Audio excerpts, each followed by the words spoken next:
tutti i rapper hanno il loro ghetto, no? E tabai dal loro ghetto, io vengo di Tumieci, quindi tabai di Tumieci, ecco. La terra che sotto i pisi, vecchio sei lor confinse, dopo a mangiare a dick, da banda dalla stradisi, con camurin i vis, paesan, che sta musica è viva e non tira i scarpesse ne inciccialci. La lenga è un ingrediente di un substrato culturale, no? Che è da pit di tutte le mie musiche. E che robe lì a salte fur, no? Quindi che se la lingua o che se semplicemente il fatto di tabaiare dal posto di una che vegni è una roba che è tan presente, sì. La musica che faccio io e in generale il rap avresti di essi un grande importante il messaggio. C'è che tu dici, da canzoni, che la di quindi farsi capire è importante.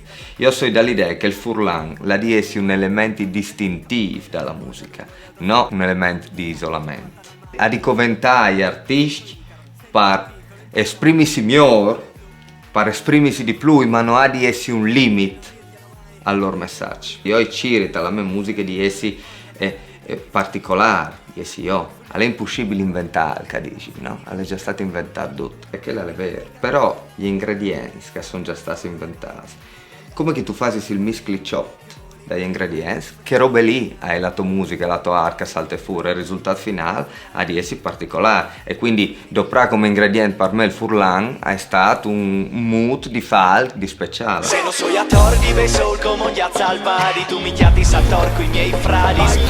Alle biel, no? Anche gli speraulis che tu scegli, gli argomenti che tu scegli di toccare con la lingua furlane, che robe lì fa la differenza. Se ti tabai di cioè so io, di Bosch, di Ayaron, di Ploe, dal Sorelli, il Chialdon, Schiafoac, via per l'estate.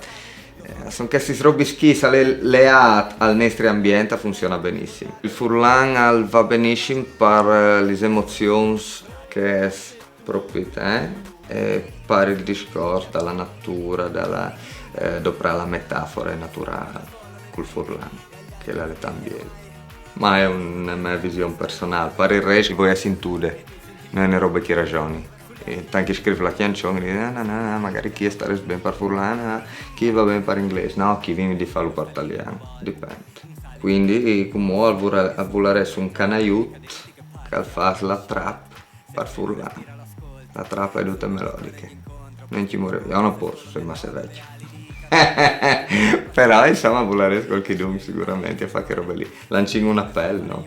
Fantastico. E vi bisogna di uno che faccia trap per furlan, animo.